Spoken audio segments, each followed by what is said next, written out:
Tout ce que vous avez entendu sur le Japon est faux. On dit que c'est un pays futuriste à la pointe de la technologie, et que sa population diminue parce que les jeunes sont trop obsédés par l'anime pour sortir ensemble. Ces deux affirmations sont des mensonges. La vérité est bien plus sombre. Le Japon est en fait un modèle économique insoutenable. Pour un trentenaire à Tokyo, avoir un enfant n'est plus seulement une étape de vie, mais peut causer un grave effondrement financier. Le plus effrayant, le même piège financier se referme déjà sur les États-Unis. Partout, les sociétés modernes suivent un principe simple mais fondamental. La population active plus nombreuse aide à soutenir la population retraitée, qui est moins nombreuse. Les travailleurs perdent des impôts, financent les retraites et soutiennent les systèmes de santé. Puis, lorsqu'ils vieillissent, la génération suivante fait la même chose pour eux. C'est un accord qui fonctionne tant qu'il y a suffisamment de jeunes en âge de travailler pour couvrir les coûts. C'est là que le Japon rencontre un problème. Le pays avance lentement mais sûrement vers un ratio de dépendance inédit d'1 pour 1. Le pays devient un État, où un travailleur contribuable est censé subvenir financièrement aux besoins d'un citoyen retraité. Ce n'est pas viable, et pourtant, c'est la direction que prend le Japon. Pourquoi ? Eh bien, le pays a la population la plus âgée de la planète, avec près de 30% de la population âgée de 65 ans ou plus. Le Japon détient également le record mondial du nombre de centenaires, avec environ 99 000 personnes ayant soufflé leur 100 bougies. D'ici 2036, les personnes âgées devraient constituer un tiers de la population. Ce changement n'est pas survenu soudainement. C'est le résultat inévitable de décennies de changements sociaux lents et inéluctables. Les taux de natalité diminuent depuis des années. Parallèlement, l'espérance de vie ne cesse d'augmenter.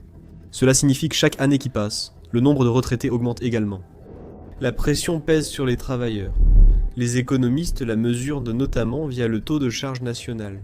Il est calculé en combinant le montant des impôts et des cotisations de sécurité sociale payées par la société.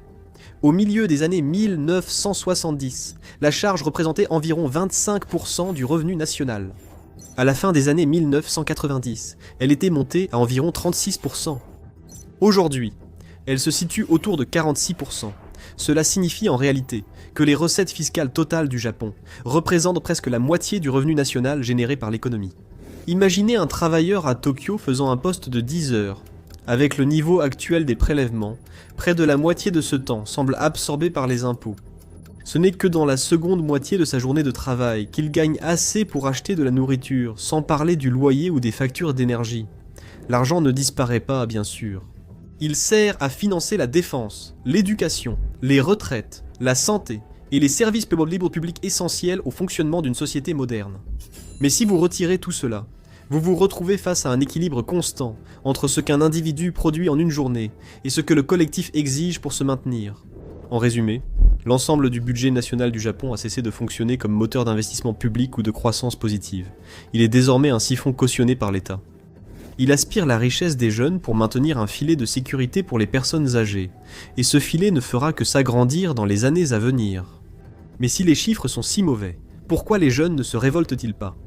Face à un avenir financier aussi inquiétant, on pourrait penser que les jeunes générations japonaises réclament une refonte totale de l'économie. Ce n'est pas le cas. Non pas par conformité ou par apathie, mais à cause d'une paralysie sociale. Les jeunes du Japon sont piégés. Coincés dans un engrenage de l'entreprise, ils sont punis dès qu'ils tentent de construire leur vie. Pour comprendre, il faut analyser la vraie raison de la forte baisse des naissances au Japon, bien différente du récit habituel. Les commentateurs occidentaux attribuent depuis des années les problèmes démographiques du Japon à une sorte de défaut culturel chez les jeunes générations. Ils disent que les jeunes ne veulent plus de relations, qu'ils sont devenus isolés, accros à la technologie, perdus dans les mondes de l'anime et des jeux vidéo. Ils privilégient l'amour des avatars numériques à celui des personnes réelles. Un terme existe, les hommes herbivores. C'est toute une génération de jeunes hommes japonais qui n'ont aucun intérêt pour le sexe, les rencontres ou les relations humaines réelles. Ce récit est condescendant et factuellement faux. Les données le prouvent. Les enquêtes montrent que 80% des Japonais célibataires veulent se marier.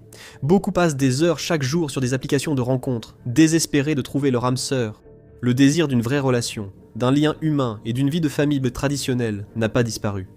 Il n'a pas été remplacé par des mondes virtuels et des avatars numériques. Cependant, il a été brutalement réprimé par un obstacle financier insurmontable connu sous le nom de piège du mariage. Ce piège a été mis en place dans les années 1990. Le pays semblait alors filer vers le succès, Les marchés boursiers montaient, l'immobilier était florissant et les entreprises garantissaient un emploi stable à vie. Leur avenir était assuré. Et puis la bulle a éclaté. Tout a changé. La croissance a ralenti.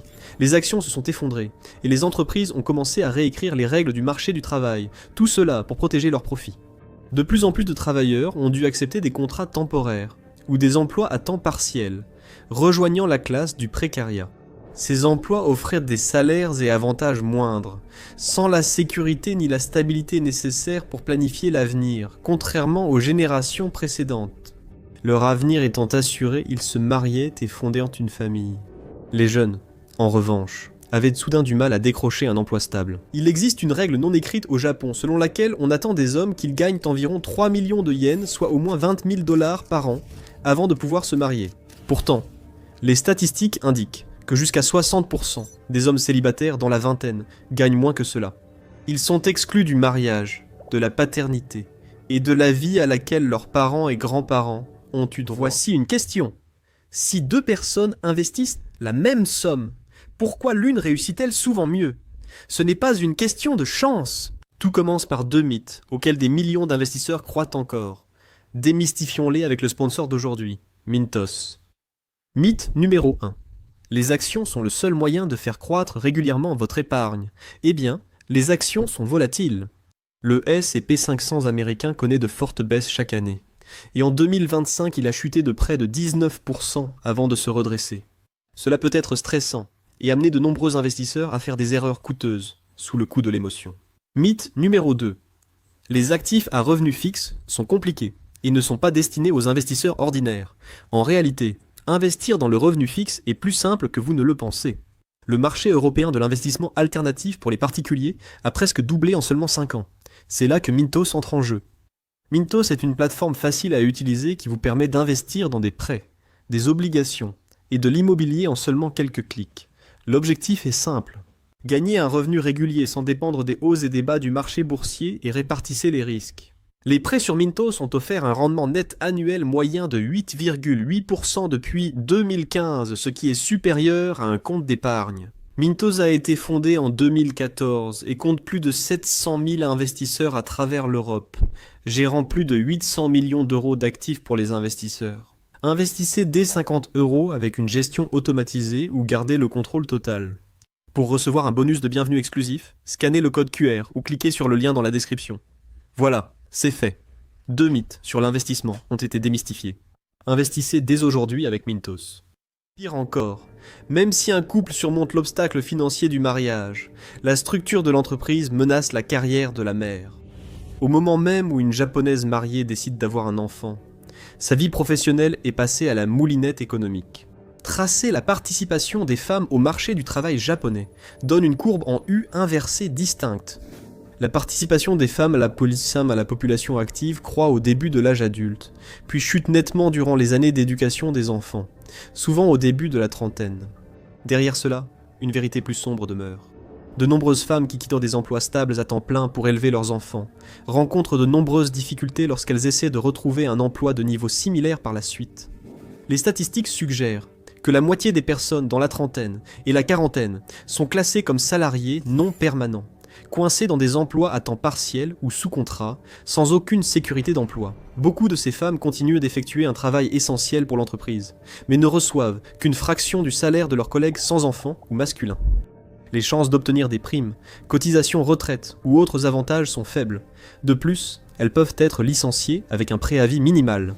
Cela crée à son tour une sous-classe permanente et genrée de mères, qui sont économiquement cannibalisées, dès l'instant où elles décident de mettre un enfant au monde. Pour beaucoup, devenir parent est une ambition de toute une vie, ou un rêve unique, mais ce rêve se transforme rapidement en cauchemar financier, et cela ne fait qu'empirer. Bien qu'il y ait eu quelques progrès dans certains domaines de la société japonaise, une grande partie de la culture d'entreprise continue de fonctionner selon les croyances des années 1970. Les hommes travaillent pour subvenir aux besoins familiaux et progresser en entreprise, tandis que les épouses au foyer gèrent les tâches domestiques. Les femmes ambitieuses sont injustement pénalisées car elles ne correspondent pas à cette vision dépassée. Certaines sont même harcelées jusqu'à quitter leur bureau dans une pratique connue sous le nom de matahara, ou harcèlement lié à la maternité. C'est une tendance inquiétante, où les femmes enceintes sont maltraitées, rétrogradées, intimidées, exclues des projets importants. Elles subissent même des pressions pour quitter leur emploi simplement parce qu'elles sont considérées comme moins utiles et moins précieuses pour l'entreprise. Ce système force effectivement les femmes japonaises modernes à faire un choix. Vous pouvez avoir un salaire ou avoir un bébé, mais pas les deux. Face à cette équation impossible, des millions de femmes font non seulement le choix logique, mais pour beaucoup, le seul choix possible. Elles choisissent le salaire. Elles préservent leur avenir financier et sacrifient leurs ambitions familiales par la même occasion. Ce système ne brise pas que les individus, il détruit aussi l'infrastructure du pays. L'effondrement démographique du Japon n'apparaît pas uniquement dans les données. Cela ne se voit pas seulement dans les graphiques de fécondité et les pyramides des âges, mais aussi partout dans le pays à travers des propriétés abandonnées et des maisons inachevées. Les données de 2024 détaillent l'incroyable ampleur de la crise des Akiya, ou maisons abandonnées, dans le pays. Pas moins de 9 millions de maisons à travers le Japon sont aujourd'hui inoccupées. Cela représente 14% de l'ensemble des habitations du pays, non seulement vides, mais dans de nombreux cas, en train de tomber en ruine. Pour mettre ces chiffres en perspective, 9 millions de maisons abandonnées suffiraient à loger chaque homme, femme et enfant vivant à New York.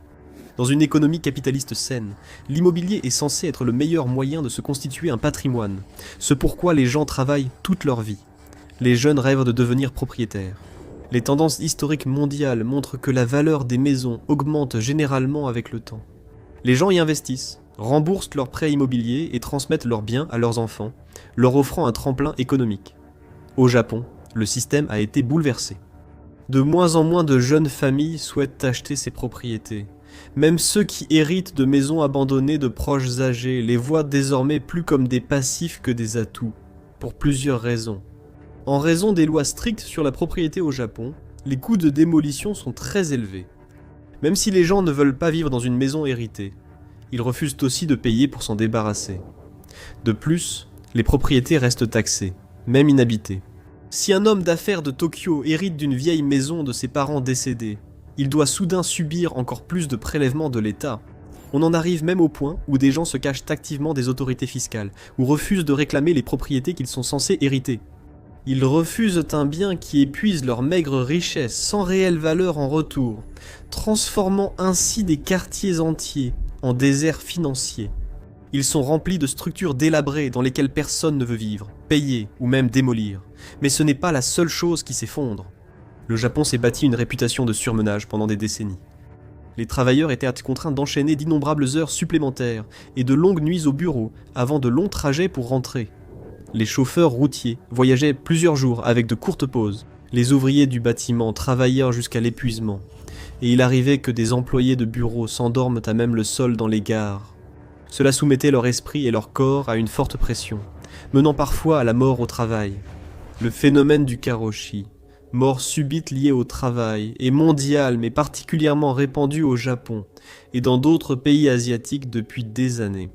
Face à l'ampleur du problème, le gouvernement japonais a imposé des limites strictes sur les heures supplémentaires dans la logistique et la construction. Il tentait d'agir correctement. Il essayait de sauver des vies, mais cela a créé tout un nouveau problème au passage.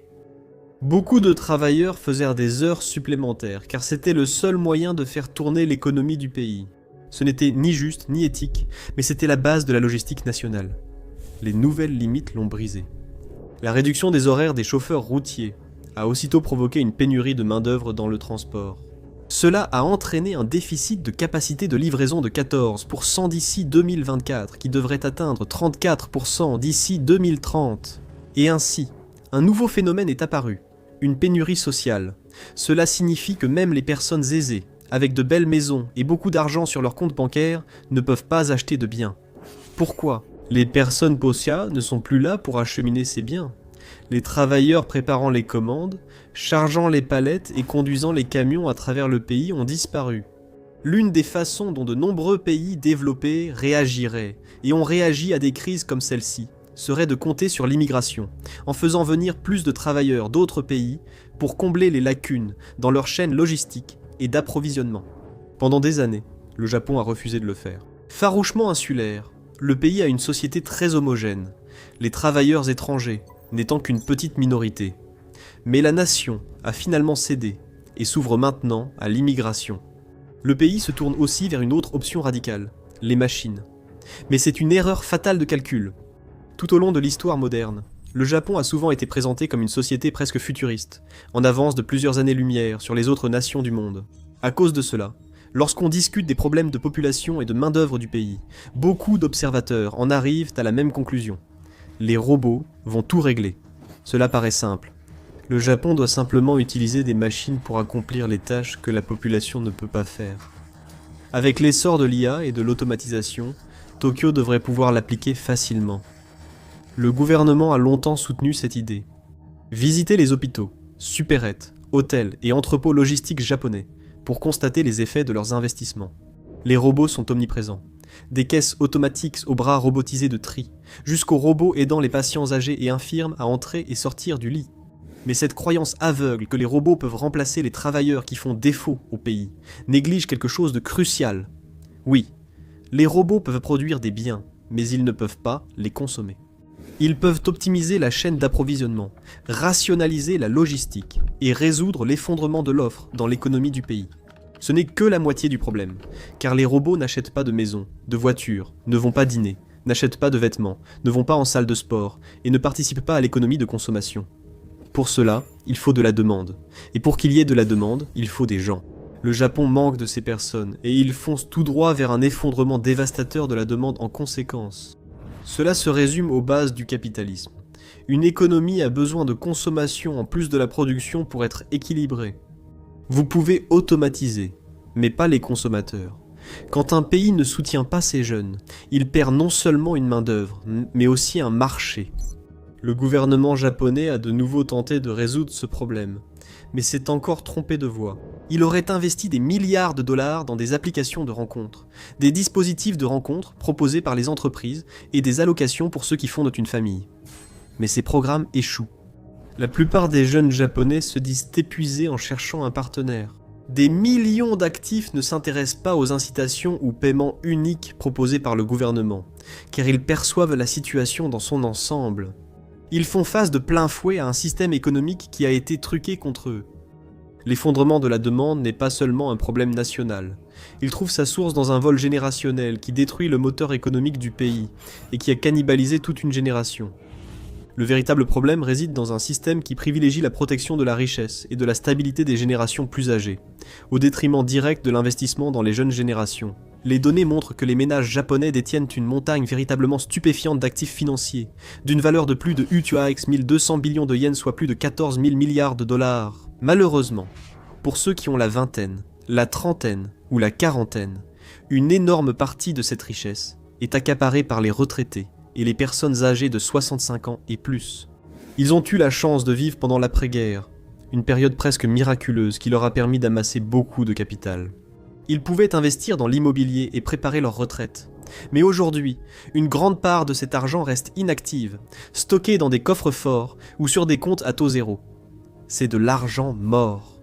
Il n'est ni réinvesti dans l'économie, ni utilisé pour financer des start-up ou entreprises, ni transmis aux enfants prêts à s'installer et fonder une famille. Ainsi, les jeunes générations japonaises dépendent de plus en plus d'une solution financière de dernier recours dépassant les frontières du pays. Les statistiques révèlent que de nombreux jeunes japonais transfèrent leur maigre capital à l'étranger.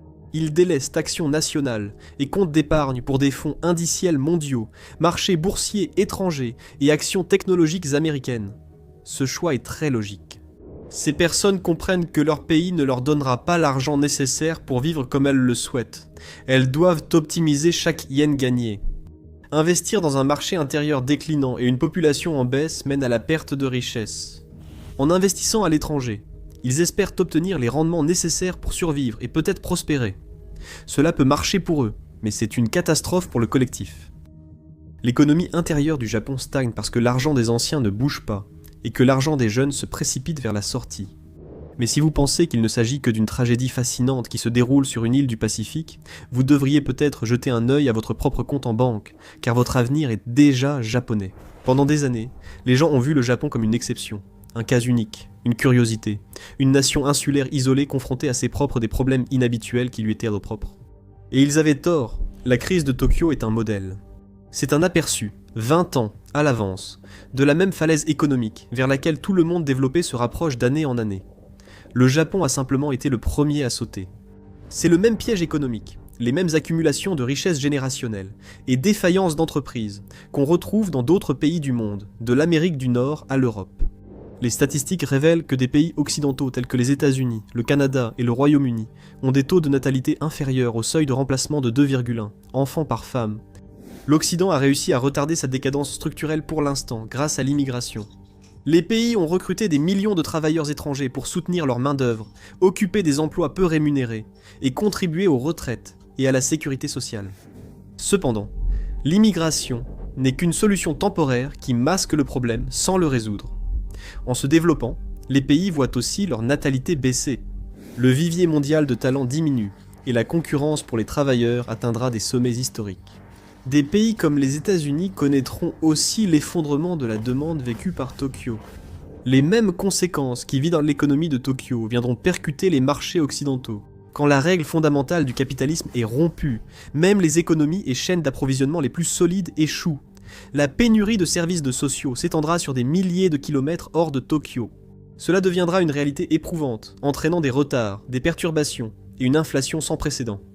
Ce n'est pas seulement un problème japonais. Cela va tous nous frapper. Les jeunes de Tokyo ne sont pas brisés. Ils sont juste les premiers à voir que le contrat social n'est plus équitable. Ils servent de cobayes, et l'expérience va bientôt s'étendre mondialement. La crise démographique n'est pas le seul problème du Japon. Ils sont au bord d'une falaise financière, et les conséquences dépasseront les frontières du Japon. Découvrez l'impact mondial dans « Ce n'est pas le pétrole que vous devriez surveiller, c'est le Japon » ou regardez cette vidéo.